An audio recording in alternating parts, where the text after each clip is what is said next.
Oh my God, yet another billionaire offspring trying to open a startup with daddy's money. Phoebe Gates, daughter of Bill Gates, and her partner Sophia Kianni opened a fashion startup called Phia. They're going all out trying to promote it. But is it working? As of now, there's no open information about earnings of this startup and whether or not it's successful, but I did some digging. So in this episode, we will uncover all the hidden truth about Phia. Whether or not it is successful, could they have opened it without having billionaire parents? But most importantly, we will talk about you. We will talk about how to make it happen for you if you're not a child of Bill Gates. Do you have to be a Nepo baby in order to achieve your goals? And if not, what can you steal in marketing strategy of Phoebe Gates and Sophia Kianni to promote yourself or your business? Let's talk about it.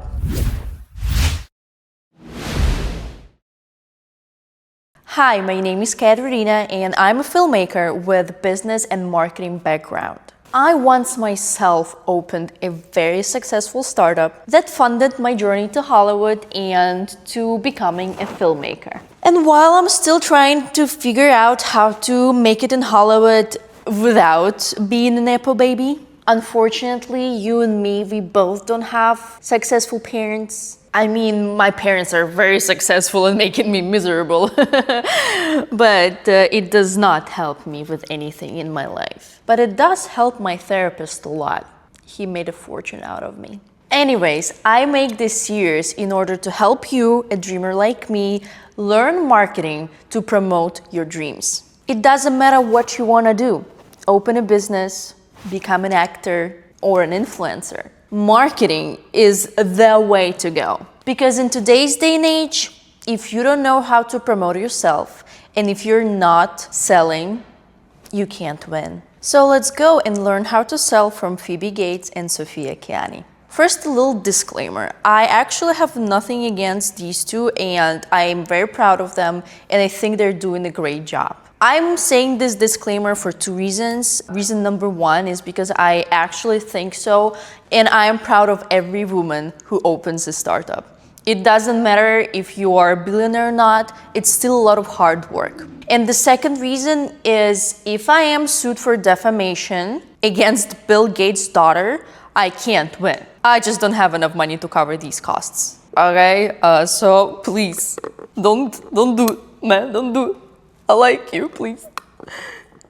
So what is Phia? Basically, Phia is a fashion AI tool that helps you find better options to buy something for yourself. Cheaper, better deal. Let's say you want to buy a Nike shoe. You go to Phia, you write the name of the shoe, and it gives you cheaper or better options for you to buy this shoe. It also tells you what is an ideal price range for this product. I mean, it is great, apart from the fact that there's literally thousands of websites like this. And the only thing that makes Phia special, in my opinion, is the name and the design. It also picks a niche because there's a lot of websites that like show you everything, like good deals on everything from technology to fashion, but Phia only is specified on fashion. It's nothing new. This startup will definitely not change the world unless they have some sort of plan to change the startup later. But this is what Phia is. First, let's cover the fact where they got the funding from. In the beginning of the video, I said that is money, but it was just to hook you on, you know. I had to manipulate you a little bit because if I didn't, you wouldn't watch this video. And don't lie to me. Don't lie to me. Don't be like, why are you manipulating me? Of course I would watch it anyways, but now I don't want to. I know you. I know how people on the internet behave. I have to do shit like this for engagement, okay? Anyways, Bill Gates did not fund this project directly. Let's be for real. If your name is Phoebe Gates, you know people that your father knows that can fund your startup. Kris Jenner invested in her startup. I can't go to Kris Jenner and be like, girl, $1 million idea, give me some. But she can't. It doesn't make her bad, it doesn't make her good, but it's just a fact. They raised around $800,000 in order to create Phia. There is no open information. Where did this money go? How much did it cost to actually make the website and the app? How much did they use to pay their employees? And how much they used on marketing? But overall, this is how much they raised in funding. I know right now you probably feel discouraged from this number because you are probably thinking, I mean, if you are not another daughter of the billionaire, but you are probably thinking that, oh my God, if I had this much money, I would be able to open my own startup that I've been working for years on, or maybe make a film. I mean, I could make 3 films with this much money. Can somebody please give it to me? My films are so good. So you and I, we can feel discouraged that we just do not have access to networking society that can just give you this amount of money. We just don't have our foot in the door. What are these connections that Phoebe Gates has because of her father? This is leverage. You do not have this kind of leverage, but you can have a different kind of leverage. For example, amount of followers that you have can be a great leverage in order to secure funding for your own startup. Or to be honest, if you're a young, pretty girl, you can find yourself a sugar daddy and he's gonna become your leverage to fund your things. There is no wrong answers. The point is you always need something to get in. And I'm always talking about getting followers and building your social media presence and your personal brand because in my opinion, this is open to most people. Anybody could start doing it and anybody can get good at it. Personal brand is a really powerful thing that you can use to get anything done if you already don't have some sort of connections. And the interesting part of it is even though Phoebe Gates already had her father as a connection and as a leverage, she still used founder-led marketing in her campaign for Phia. Because this tool is so powerful that even if you already have everything, you still use it in order to get even more. Okay, let's dial back. What is founder-led marketing? There's 2 types of marketing. There's more, but in this case, there are 2 types of marketing. One is when you are mostly concentrated on promoting just the brand. Let's say Daddy Scrubs, amazing brand, amazing marketing. We are not that much familiar with who the founders are, even though in the beginning they also kind of used founder-led marketing because they went to like Business Sharks or like this TV show I'm not very familiar with because I'm not American, but this one. But then they heavily concentrated on the sponge itself. And sponge itself became the personality of the brand. Founder-led marketing is when you promote the founder and the founder promotes the brand. All the stars, all the influencers use this approach. It's an amazing approach because it helps to shift the authority that you already have with your followers to your product.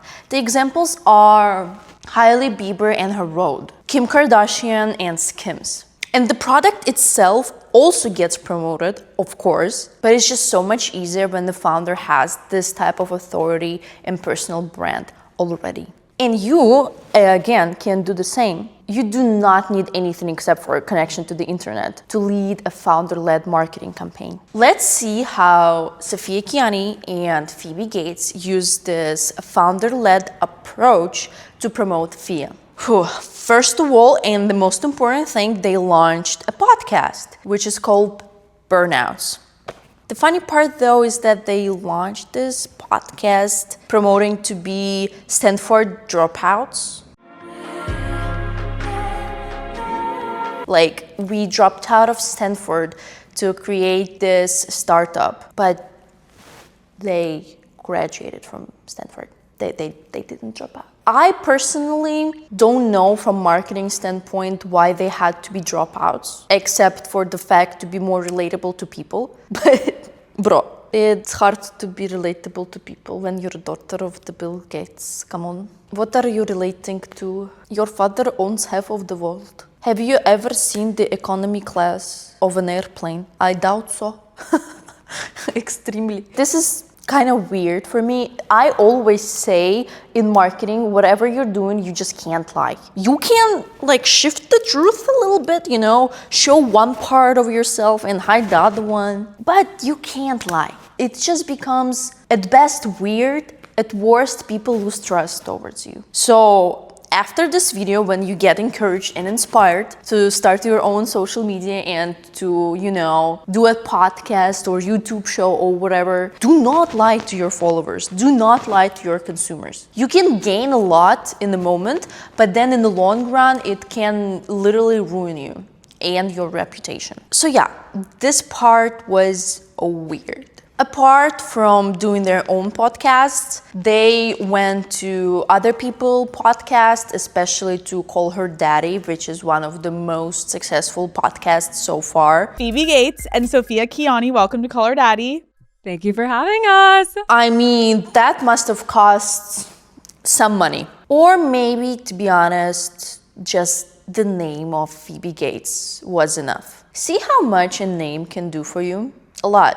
You should invest in your name. In their podcast and in Call Her Daddy podcast, they're trying to build and show this personal brand for themselves, which then, as it goes in founder-led marketing, goes to their product. They're trying to build a relatable brand of two girly girls, two roommates, stand for dropouts, fashion divas who just love good deals, funny, light, feminine, girly, but also inspirational. I would say for a startup like this is a perfect personal brand that you can build. Apart from those small details where it's a lie. If I was Phoebe Gates, I wouldn't have tried to build a relatable personal brand that much. I would go with something more like, yes, I'm a millionaire, billionaire, whatever. I was born wealthy and lucky, but I still care about you and I did not lose touch with reality. I would go for something like this rather than just relatability. Because there is no relatability. I can be relatable because I suck, but you don't. So don't try to be relatable. Leave this shit to me, okay? I give this effort 7 out of 10. What I give a little less than 7 out of 10, more like 5 out of 10, is their own podcast called Burnouts. I mean, this podcast could be so much more. Girls, if I did not offend you that much, hire me. I will make your podcast so much better. But to be honest, I don't wanna. I have my own stuff to do. They have so much opportunity to make this one of the best podcasts there is. First of all, the thing that you just don't have if you were not lucky enough to be born in a perfect family is access to people that agree to do a podcast with you. They have podcasts with Kris Kardashian. I'm Kris Jenner, and this is The Burnouts. They had an episode with Paris Hilton. I'm Paris Hilton, and welcome to The Burnouts. I can't even think of Paris Hilton. Somebody already takes money out of my wallet. But they could invite these guests to participate in their podcasts. And where these people go, they automatically bring audience to everything except for this podcast. And there is a reason why. Unfortunately, my life happened so that I spent 4 years learning journalism. Until this point in my life, I thought that it is hard to find a more useless degree than that one. But when I watched this podcast, I understood that, wow, it was actually useful for once. The idea is great. The soul is there. Two women, strong ones, with their own stuff happening, combined together to bring a startup, talking to other strong women in different fields. But it's just not happening, man. They cannot be interviewers. They just don't know how to make a person, a guest, interesting for the audience. How they do it, I assume, is that they just write a list of questions and they just go one by one asking them. But this is not how you interview the person. How you interview the person is you listen to what this person is saying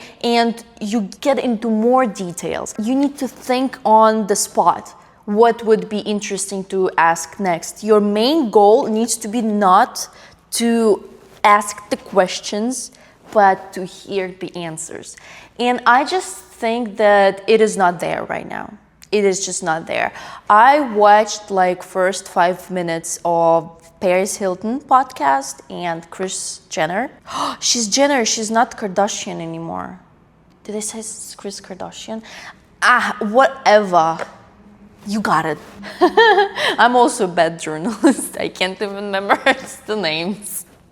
I watched 10 minutes of Kris Jenner podcast and I was just bored. These women, they can't be boring, but in hands of the burnouts, they were. Because I did not get the context that was happening with this women. You know, I know who Kris Jenner is, but I don't know what's happening in her life. I'm not a fan. I would be interested in watching a podcast with her, but I need to understand the context. What is happening in her life and why you're asking these questions. Or the same with Paris Hilton. They asked the question about a TV show that Paris Hilton was on and no one said what the TV show was. The producers basically just said, Nicole, you be the troublemaker, and Paris, you just be the blonde airhead. We had no idea what a huge success the show would be. And why was it important for you from such an early age to want your own financial independence and to start making your own money? I have no idea. When this TV show was on, I was not in the United States. I was not even born.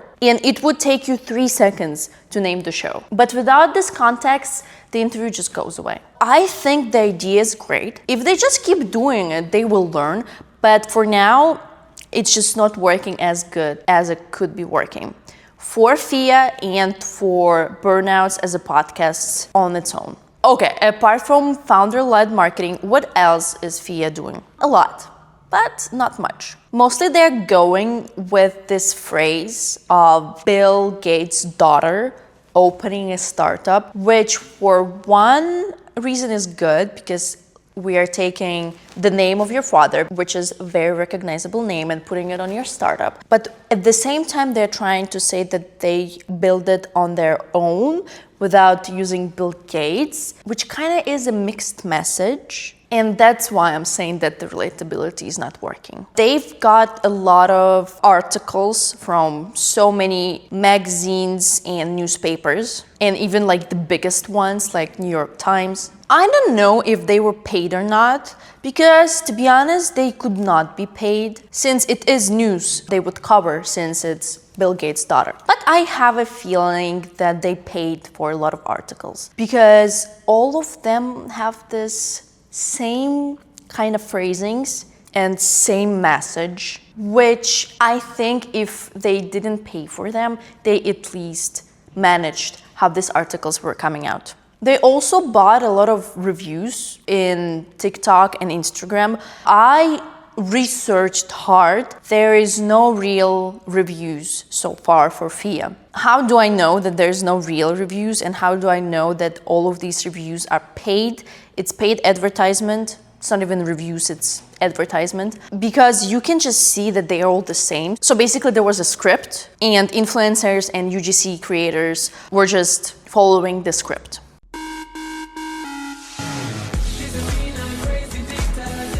I found one interesting review though. This one is the only actual review of Phia. Entertain yourself and watch it with me. But you know what? I downloaded the app and I told him if you would have reached out well in advance of the launch, I would have told you do not launch. I actually downloaded the app and it's absolutely worthless. For example, these men's Loewe dress shoes are $417 on sale. They retail for $11.50. Phia couldn't find a lower price. They basically recommended a bunch of stuff that was Loewe. Or take this Burberry dress that also retails for $11.50. Since one of their many competitors properly recognized that this was the lowest price. Let's see how Phia did. Oh, they recommended me a different dress that was more expensive and it was used. That guy completely destroyed them and said that their AI just does not work, which I would believe him if not for one small detail. He's their competitor, he's the deal searcher. I wouldn't take his review as completely honest 100%, just because, man, you don't shit on your competitors. You just don't. You can only say good things about them, or maybe joke a little bit, like Pepsi and Cola have been doing. But you don't talk bad about your competitors, and it doesn't matter if they're actually good or actually bad. And if you take anything from this video, just take this fact: never talk badly about your competitors. Just do not. It makes you cheap. But it is truth that this is the only actual review we've got so far, so it raises questions. Whether people are just not into this app that much to leave an actual review online, or there are bad reviews that are just disappearing. Apart from being a questionable startup on its own, I also have a lot of questions about how does this startup make money. Okay, so a startup like this has just two ways of making money. Number one is consumer pays, either with subscriptions or advertisements. Like you put advertisements on your website and this is how you make money out of the traffic that you bring to the website. Or affiliate links, which I assume is the method of monetizing this website. Because I can see that I'm not paying anything as a consumer. I do not see any ads, so it means that they're monetizing through the links. But let's stop and think about it. In order to have affiliate links on your website, you need to have an agreement with the company. So let's say Burberry is my partner and they have a dress.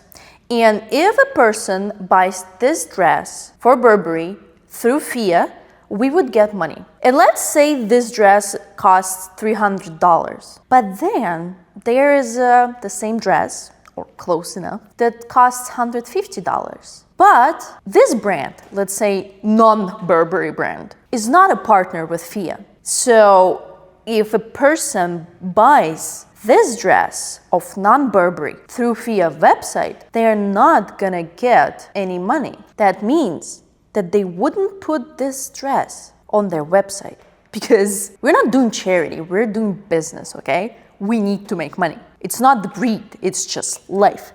Business needs to make money. So if it works like this, it means that they will not actually provide you with the cheapest option they can find, because the cheapest option will not make them money. So it means that their list of goods that they're offering is not actually the cheapest and the best deals you can get. Or if they're actually truthful and showing you for real the cheapest option you can buy, it means that they're losing money, which is bad for business. I mean, this is my assumptions because, as I told you, I have no idea how much money they're making. There's no open information on how this business is operating so far. Maybe somebody with more experience in business can explain this better for me in the comments, but this is just the question that I've got so far. I have a very hard understanding how they will be making money to monetize this startup. So let's wrap this baby up. What do I think of Phia? Honestly, I think Phia is a great tool for Sophia Kianni and Phoebe Gates to get their names out of there. I honestly do not believe that Phia is gonna actually stand on its own as a company. I do not understand how it can be profitable. But what I do understand is that this company can help these two founders build their own names and do much better jobs in the future. Because I personally did not even know Bill Gates had a daughter before Phia came out. And I have never heard the name Sophia Kianni in my life before Phia came out. And if the goal all along was to just build the names, I applaud. This is a great way to get yourselves out there. especially for Sophia Kianni, because I've been talking a lot about Phoebe Gates being a Nepo baby, and I did some digging on Sophia Kianni too, and as far as I understood, she is not a Nepo baby. There is not a lot of information about her parents, but the one that I got, it was that she is the daughter of a teacher and an engineer, which in my opinion also answers the question, can you make it as not a Nepo baby? And the answer is yes. Everything you need is to believe in yourself and to find some sort of leverage, whether it's social media, personal branding, or roommating with Bill Gates' daughter. Anything can happen for you. Don't be discouraged. If your path is hard, it doesn't mean it's impossible. So build your leverage, don't give up, follow me, and like this video. I hope you enjoyed it and see you next time.